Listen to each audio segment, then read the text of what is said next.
Dear colleagues, we are really glad to participate at this conference on site because it is a really pleasant occasion to exchange our experiences. Thank you, organizers. Thanks, organizers. Notably, sporadic attention given to early discography in Serbia was propelled and significantly used through one of the working packages of the project Applied Musicology and Ethnomusicology in Serbia, carried out by the Institute of Musicology, Serbian Academy of Sciences and Arts. As a continuation of already achieved results and impulses for further research, today we are presenting a case of an extensive search and exciting process of connecting the dots regarding the key actor of our story, the collection of songs Mijatovke, named after one of the most striking figures of early Serbian discography, Mihajlović. So we are sure that yesterday's presentation on Mihajlović by our colleagues Pokrajac and Spasović was memorable enough. So we will just give a few information from his biography that are relevant for our topic today. Mihajlović was a singer whose significance can be read from the volume of his production of records, the number of recording companies that worked with him, as well as his longevity on the scene. Consequently, his repertoire and performing style remarkably impacted the Serbian interwar music culture. Mihajlović was a successful lawyer by profession. However, ever since high school, he was active and acknowledged in choirs and as a soloist, performing in concerts and tours. During the First World War, he also sang in charity concerts for Serbian army on recovery in Greece. After the war, he carried on with his successful concert career, including a performance at the famous Royal Albert Hall and in the radio and recording industry. His music career can be seen in an altruistic, hobbyist, as well as commercial light. And although we are unable to estimate his earnings from music, we can be confident that his motives for remaining an active member of the music scene were not primarily financial. Among the myriad of tunes in Mihajlović's repertoire, 7 songs originating from South Serbia stand out as an indicative and paradigmatic. These songs were assembled into a collection by composer Stanislav Binički, according to Mihajlović's performances and named after him.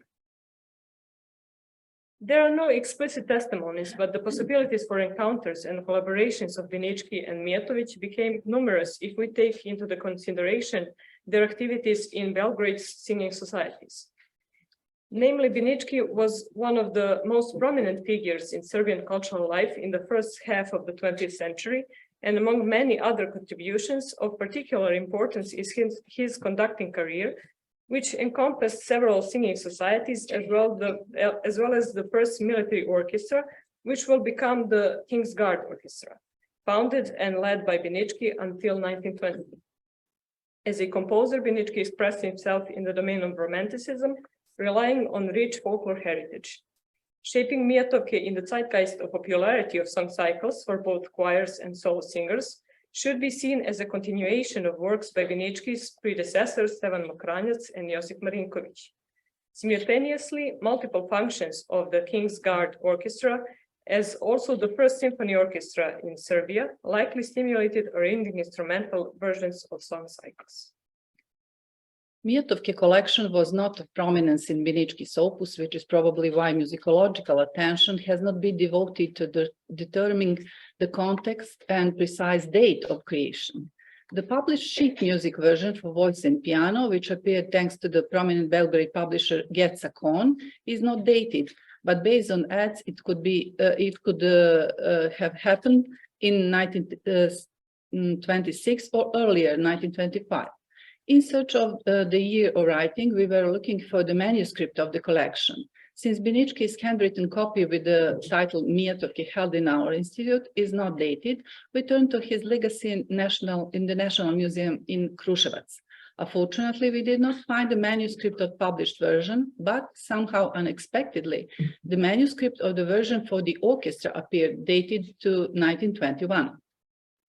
Going backwards chronologically, in the press of the time, we found that Mihajlović performed Mijatovke already in 1920 in the Royal Albert Hall, and as early as 1919 at the concert in Novi Sad with Hinko Mažinec, the pianist. What came as a particular surprise were the testimonials that Mijatovke were performed on several occasions during the Great War, but this time as an orchestral piece. Namely, a daily newspaper reported on this piece being performed in April 1917 in Thessaloniki, Greece, by the King's God Orchestra led by Binički. Until now, we did not find any indication of Mijatovke being performed as a cycle for voice and piano during or before the war. Thus, we cannot claim with certainty which version was created first. A particular type of testimony to the history of Mijatovke is represented by shellac records, which were the main impetus for this research. Furthermore, from the perspective of cultural impact, the entrance into the context of the record industry was the most critical medium change for Mijatovke. Before moving on this part of our presentation, we will extend our gratitude to the researchers and collectors Saša Spasojević, David Pokrajac, and Nikola Zekić, who help us in search for recordings of songs from the Mijatovke collection. Based on the previous research on the Mijatović discography, we were aware that he did not record songs from Mijatovke before the First World War. However, research showed that some of them, although very few, can be found in the pre-war discography performed by other musicians. It is evident that they gained a particular place and recognition thanks to Binički's idea to shape it into a cycle and connect them to the name of Great Mijat, who was already very well known and popular.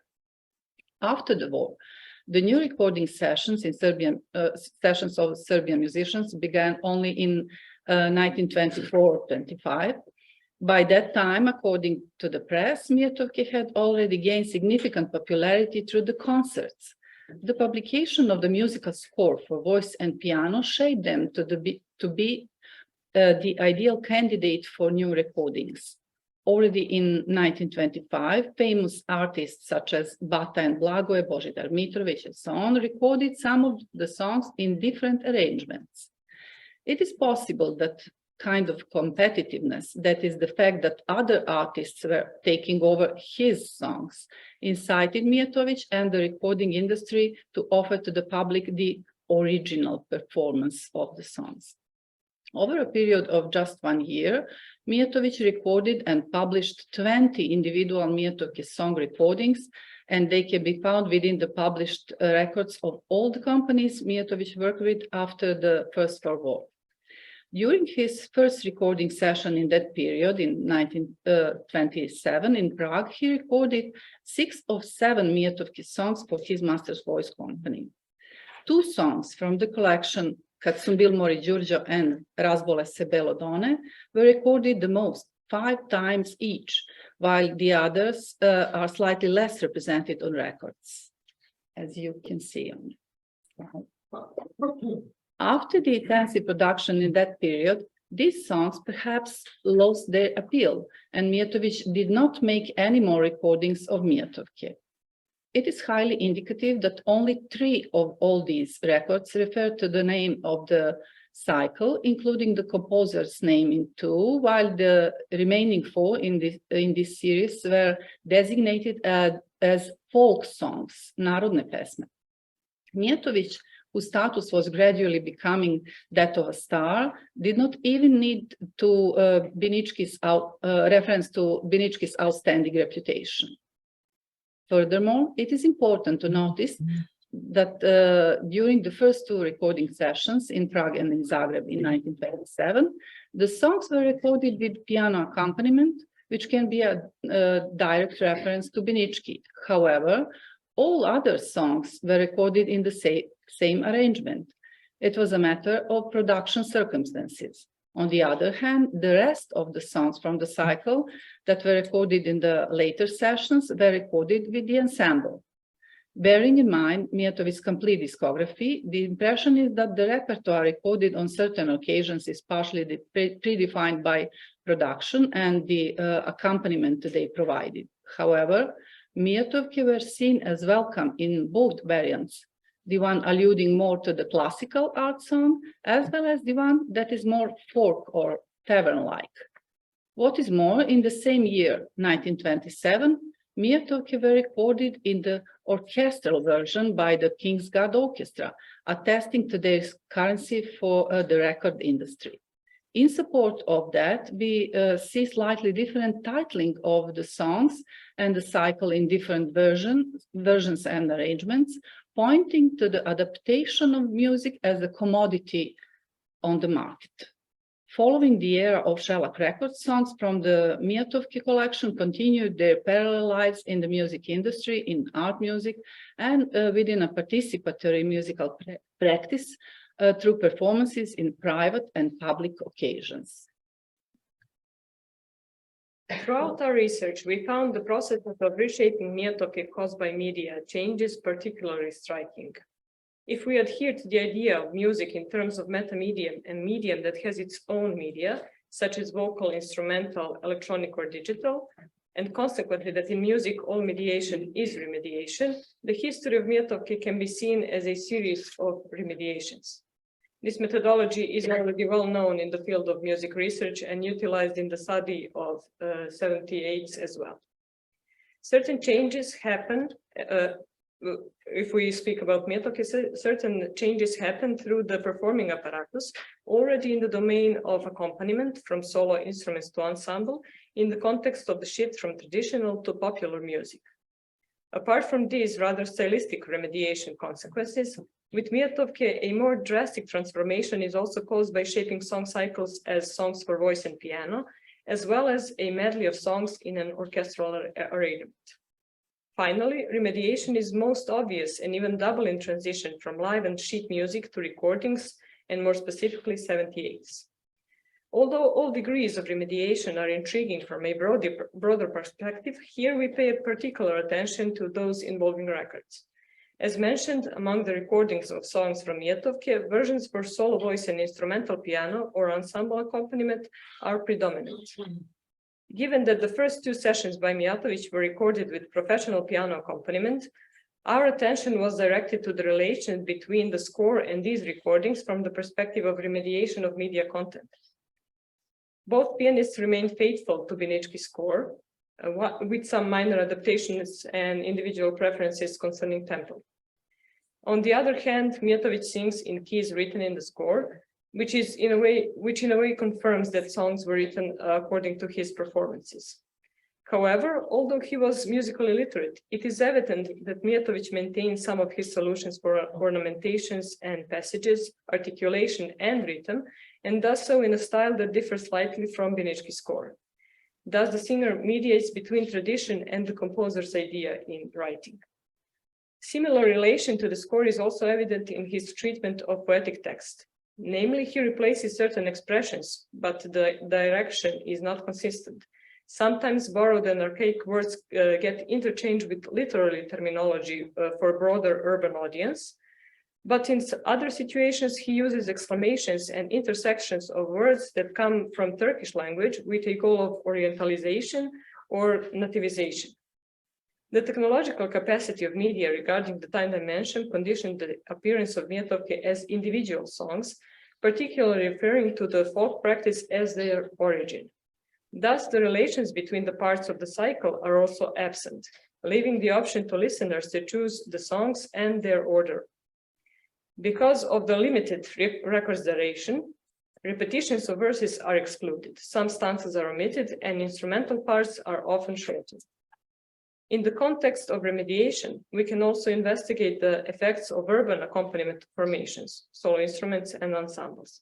Unfortunately, we do not have enough recordings to compare delicate acoustic consequences of recordings being made at the beginning of the electronic recording era. What we could examine, however, is the consistency of Mijatovic's singing style.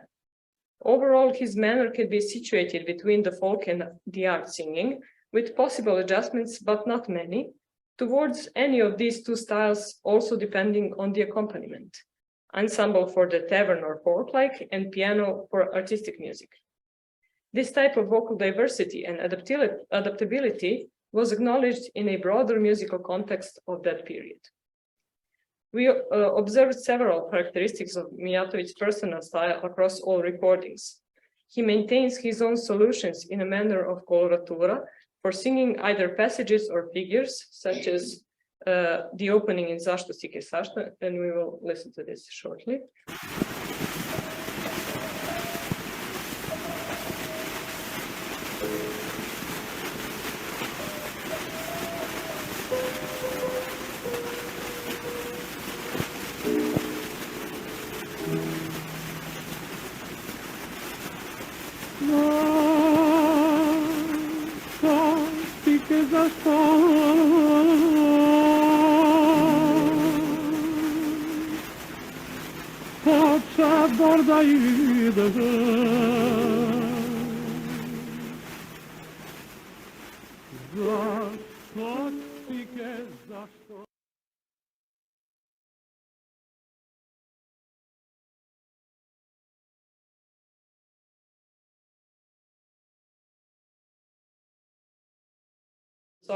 In song Kad sam bil mari Đurđa, and we'll hear that example.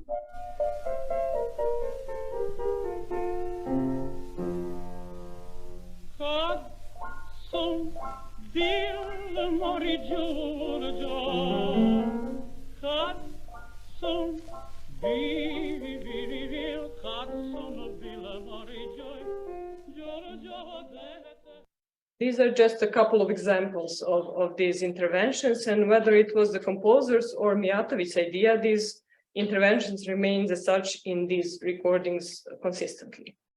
Furthermore, yet another efficient illustration of medialization via records appears in Mijatovic's recording of the song Zašto sike zašto for Columbia in 1927.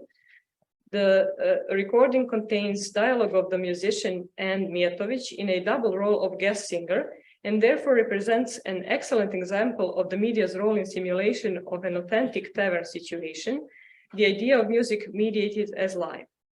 Said tavern-like atmosphere guarantees the originality and authenticity of the singer, his identity, and a connection to the audience in the country. This is directly expressed via the title of this number, not as a song, but as an event. Mijat kod slobode, Mijat et sloboda tavern, meaning freedom tavern. The dialogue adds to the desired atmosphere, which is enriched through visual dimension and thus remediated once more in a tone film produced later with a different song. You can see the picture from that tone film on the slide, and we will hear Zašto sike zašto that was recorded earlier now, just the beginning.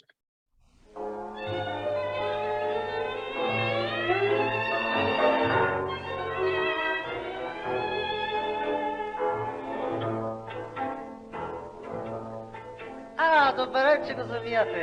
Bravo, Stevo. Što ste tako neraspoloženi? More, nisam raspoložen, nego šta ste zapeli taj mađarski tango bogati? Dedolo naše, zašto, sike, zašto? Onda, gospodine.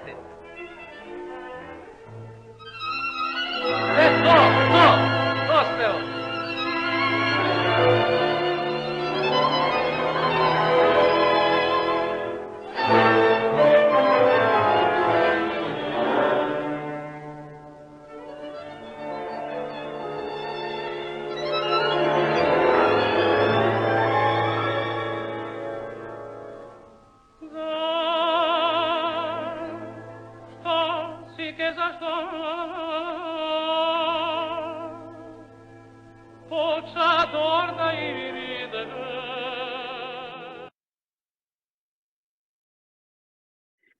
The chain of mediations is the metaphor of music words being translated and negotiated with each remediation happening simultaneously in an elongated historical moment or a more significant diachrony.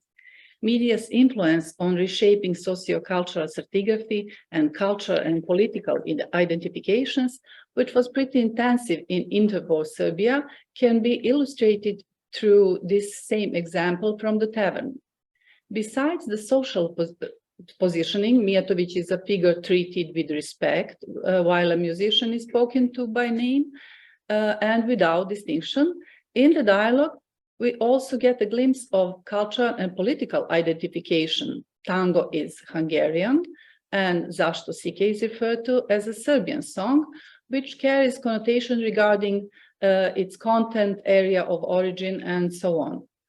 The intensive and diverse remediations of Mijatovke is a striking example of the way of producing repertoire canons, foundations of new metal genre of popular folk music, contribution to the sustainability of traditional music, and finally of reconstruction of the national cultural identity according to the new political circumstances. Indeed, the social capital of actors and its potential for reshaping musical culture, its capacities, experiences, and motives interacted strongly with new technologies as means of economy and cultural politics. Mijatovke on records, as a result of technological culture as well as economic remediations, stimulates examining a wider context which we see as a decisively complex and sensitive cultural ecosystems.